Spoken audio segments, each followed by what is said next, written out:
After spending more than a decade behind bars, Ross Ulbricht is free. Last night, President Trump fulfilled his campaign promise to the Ulbricht family, the Bitcoin community, and the libertarian movement by pardoning Ross of all charges.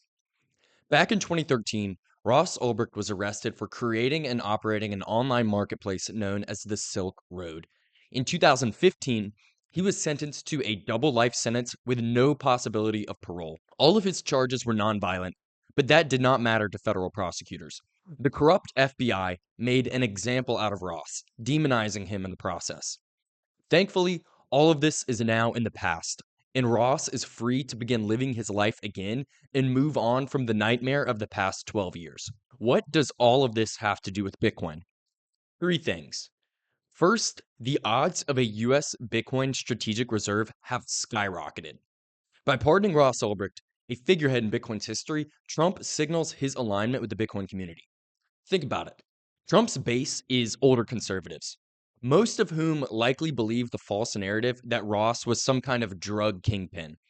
Freeing Ross was not a promise Trump necessarily needed to make in order to win the election. He won in a landslide. The fact that he made this promise and followed through is a testament to his personal alignment with Bitcoiner ideals.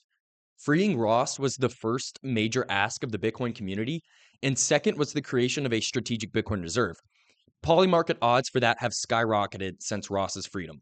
This move could be the last domino to fall before we actually see the United States begin accumulating Bitcoin. The second point is that Bitcoiners have now demonstrated an ability to influence political action. With all due respect to the libertarian community, they have had no major political wins in my lifetime, mostly due to an unwillingness to become highly engaged in the political scene. Bitcoiners, on the other hand, are here to win. Libertarians have rallied around Ross's case for years, raising awareness and advocating for justice, but it wasn't until the Bitcoiners joined the fight that this was finally accomplished. The grassroots Bitcoin lobby is gaining political sway, and this pardon is evidence of that. Bitcoiners are no longer a niche group, but a serious constituency capable of shaping policy. And as the Bitcoin price continues to increase, Bitcoiners will become more wealthy and our influence will transform into power. The Bitcoin lobby will become the most powerful political lobby in the United States, and the Ross Ulbricht pardon is the canary in the coal mine for that. The third point is that this is symbolic of Bitcoin's role in promoting freedom and individual sovereignty. Ross's story embodies the ethos of Bitcoin. He built a decentralized marketplace where individual sovereignty and the rejection of incumbent systems were a major theme. His freedom reminds us of Bitcoin's ultimate value proposition. It's not just an investment to protect your wealth, but it's a tool that empowers the individual and protects against government overreach.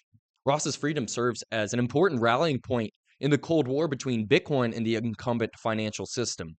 Similar to the Battle of Saratoga in the American Revolution, which swung momentum in favor of the colonists, the pardoning of Ross Ulbricht is a sign that Bitcoiners are winning.